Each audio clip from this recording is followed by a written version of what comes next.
In Eurasia, dragons fill the sky, land, and sea. Epic wars prevail, monsters abound, and the fate of the entire realm lay in peril.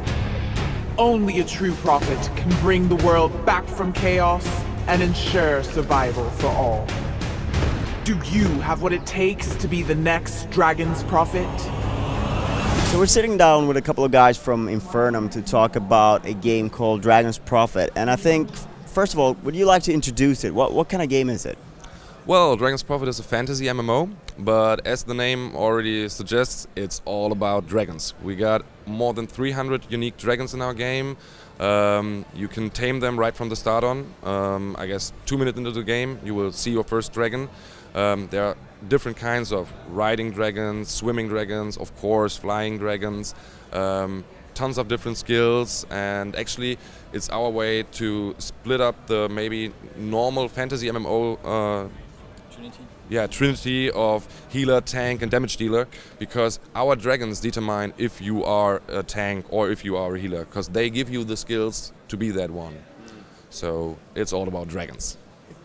Is it a little bit like a Pokemon take on it then, that you collect these, or how does it work? Yeah, well, somehow it is a little. I'm not allowed to use the word you just used, but yeah, it's the feeling you had while playing that games in the years before. Maybe you will see, or you will get the same feelings as well. The mechanics aren't the same. Not really the same mechanics, but you also have to fight the dragon a little down, that he's a little weaker, and then there's a mini game where you jump on it and try to be the cowboy taming it.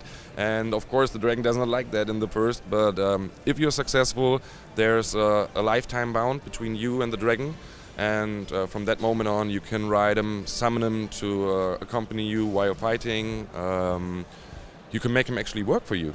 Our dragons are also your new working slaves, a little bit to say so. So you don't have to walk around, for example, and gather herbs for your healing potions. The dragon can do that for you. There's some micromanagement involved where you can set specific tasks for each dragon. You can say, okay, you dragon, 3 hours, herb collecting, you log off, watch a movie with your girlfriend, log back in, the dragon has done the work.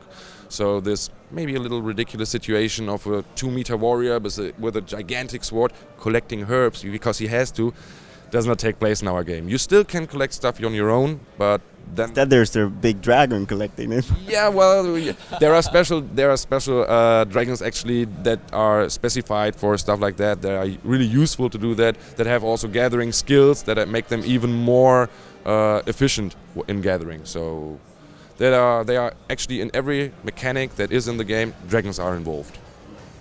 And can we talk a little bit about the developer, because they're quite a known factor, and how does this compare to what they've done previously in this space? Well, if you play like the previous game, like Runes of Magic, and then you play Dragon's Prophet, like you see like so many things are pretty similar, but it feels like, okay, now like it's even more polished. So it's just like so many things that like maybe took years to get into Runes of Magic are here from the start. So they learn a lot, and they're like a lot faster than in the beginning. So like the state the game is already is like just amazing, because like it's maybe like 3 years of development and already such a big world, and like everything is just there, and like all the basics you need, like dungeon finder, like etc. Like everything is already there. So yeah, they are pretty experienced by now. Pretty complete game. So every time we talk about an Asian MMO coming to sort of a European market, is there anything that you feel you need to sort of tweak and change for it, or will it pretty much play out the same way it's been developed over there? The game normally would be the same, but of course we are in direct contact. Every department on our side, as well as on SOE side, is actually in direct contact with Runewalker. So whenever there's a thing we suggest to be changed, Runewalker can deliver a patch within days or maybe even hours, and that's then changed. At the beginning, to give a little example, for example, Runewalker thought that your dragon should be something like a skill you use, so you summon him and he's there for a limited amount of time, 20-30 seconds, fighting for you, but then he has to retrieve back. And our players said, well, if your dragons are like the maybe the dogs in real life, your best friend actually, well, I want him to be with me all the time. So Runewalker changed that. They made a little changes to the way actually the system works, and now if you summon your dragon, he's with you minutes. So now we have the feeling more that it's really like a companion, like your dog in real life maybe is your best friend. Then now your dragon is your gaming best friend. They're really open to feedback from us. Like even now, like, our bosses and they visit us often. We go there often, and we are like constantly talking. And they're like really like, yeah, like for sure they do like lots of stuff. If they see, of course, that makes sense. Why wouldn't they do it? So yeah, for us it's really great. And also like monetization and that stuff is all up to us. So they don't dictate that. We can like for the European market, how do you want to do that? We can decide that. How do you want to do that? As fair as possible, I guess. Yes. We got an item shop, so the game in general is free to play. But all the items available are customization items or some time shortener, to say so. So for example, of course, you could decide, well, I want to go from main city A to main city B. You can use your dragon actually and fly there. But you could go to the item shop and buy a transport, instant transport, for example. Well, this is just to give you the opportunity to save some time. But nothing really like, there is no legendary sword or so available in the shop. No game mechanic changing thing actually. You can't be the best just by buying stuff. That's not working out, no. So where are you at now with the game here, and sort of what's ahead? What's coming up? At the moment we are in open beta for another 3.5 weeks. On 18th of September we are going to release the game finally with another huge patch coming. So we will have another zone. We then have 8 zones, more than 30 instances with different difficulty levels.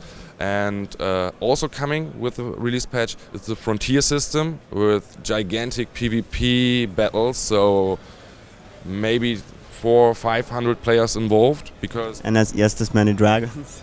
And as many dragons. Our whole game world has floating islands around it, and each of these floating islands is a PvP zone. And on each of these islands there's a special resource only available on this island, and the players need these resources to craft the best equipment. So there's a high interest to get access to this, but only the one who's really the ruler of the island can get access. So you have to find out who's the ruler.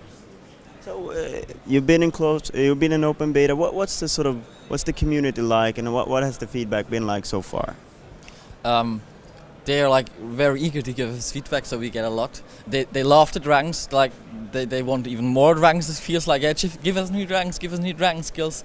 And yeah, they like, because we teased that frontier system like long ago, they are like patiently waiting. Like all the guilds are already like they can't wait for it. So like if it goes live, like everybody I think like goes crazy, and it's just like, you know, like this, like at Gamescom, like when the first customers come in and they run along the halls, like, and you just like feel the excitement.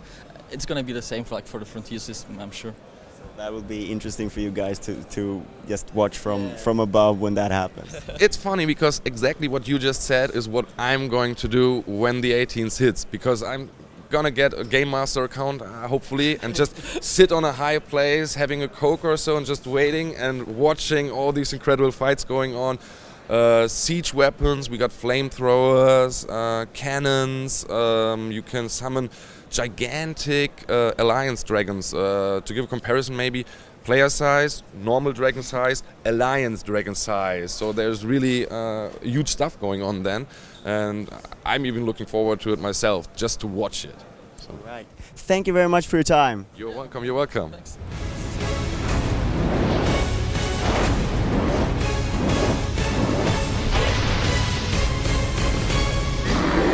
The fate of Eurasia lies in your hands.